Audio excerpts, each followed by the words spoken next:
ندیم کیا بتائیں گے ہمارے ناظرین کو؟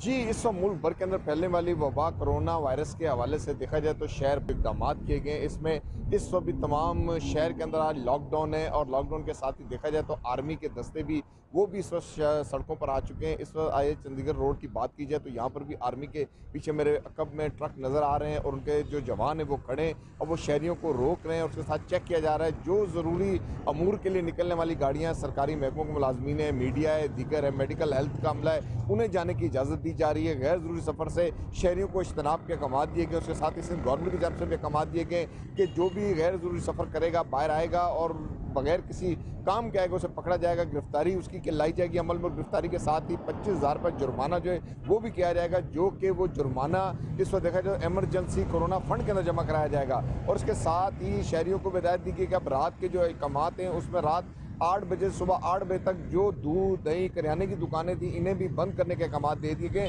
صرف میڈیکل اسٹور جو ہیں، انسانی جانوں کو بچانے والی ادویات ہیں وہ کھلی رہیں گی، وہ میڈیکل سینٹرز کھلے رہیں گے. اس کے علاوہ تمام بند رہیں گے، اور شہریوں کو دیکھا جائے گا آنے والے وقت کے اندر کہ اگر اس قانون کی پاسداری کرتے ہیں، پابندی کرتے ہیں تو ٹھیک ہے، نہیں تو اس کے بعد جو سندھ گورنمنٹ کے ترجمان ہیں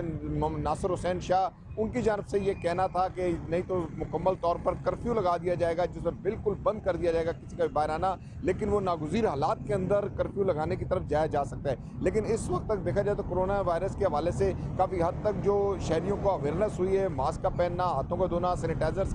کے ذریعے استعمال کرنا، یہ وہ تمام تر امور ہیں جن پر شہری عمل کرتے ہوئے نظر آ رہے ہیں. سیکورٹی کی اگر بات کی جائے اس وقت بھی دیکھا جائے تو میرے عقب میں جو ٹرک ہیں وہ اس وقت کیمرہ مین دکھا سکے تو فوج بھی کھڑی ہے، جس کی وجہ فوج کا احترام شہریوں کے اندر بھی، اور فوج کو دیکھ کر کافی حد تک معاملات کو بھی ان کے ساتھ ٹریفک کا اہلکار ہیں جو کہ ٹریفک کو روانہ رکھنے کے لیے کہ کسی بھی قسم کا رش نہ ہو، وہ بھی اپنی ڈیوٹی کے فرائض سر انجام دے رہے ہیں. یہ وہ تمام تر اقدامات ہیں ٹھیک ہے ندیم شہزاد ہمارے ساتھ